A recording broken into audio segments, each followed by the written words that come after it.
Иако побара од буџетарите да штедат, владата сепак нема да го стопира тендерот на Агенцијата за храна и ветеринарство за изградба на новата зграда вреден 8,4 милиони евра. Велат тоа е капитален проект за кого постапката е почната во 2018 година. Обезбедени се пари од буџетот и реализацијата ќе продолжи. Телма објави дека директорот на агенцијата Никола Бабовски подпис на договорот ставил на 10 март, само 5 денови пред владата да ги донесе одлуките со кои им нареди на буџетарите да штедат. Агенцијата за храна и ветеринарство е една од ретките институции која не располага со собствена административна зграда и со изградба на истите ќе се решат просторните проблеми на вработените и ќе се намалат трошоците кои агенцијата ги дава за закупнина. Реализацијата на овој капитален проект е започната во 2018 година и во таа насока сакаме да истакнеме дека активностите за реализација ќе продолжат.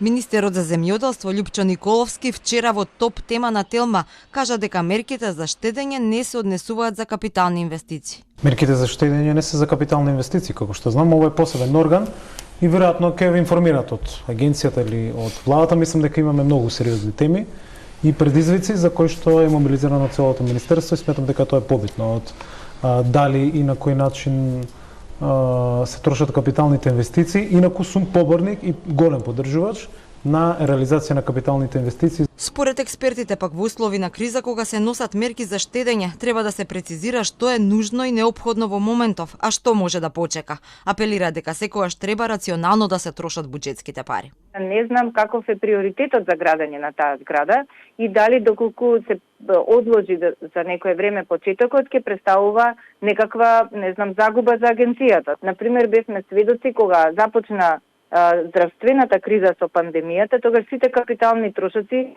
се одложија и ние тогаш требаше да се преселиме во друга зграда, меѓутоа се одложи за понатаму за кога ќе помине здравствената криза. Треба да се одмери во моментов дали треба, мора, не дали треба, туку дали мора сега веднаш или може тој запад да се одложи за понатаму.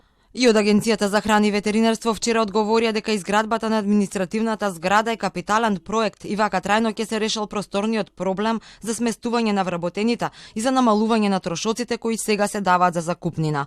Постапката била почната уште 2018 година. Парите 9,1 милион евра колку што била проценката дека ќе чини зградата, ги добиле уште во 2020 година, а тендерот го распишале на крајот на декември минатата година. Инаку новата зграда на агенцијата ќе биде лоцирана позади зградите на Джевахир во населбата Аеродром. Земјиштето од 2655 квадрати било на Министерството за одбрана, па е пренаменето и е дадено на трајно користење на агенцијата. Тендерот го доби компанијата Bauer BG, која за 8,4 милиони евра во рок од 2 години треба да ја изгради 4-катната административна зграда на агенцијата со лабораториски простори.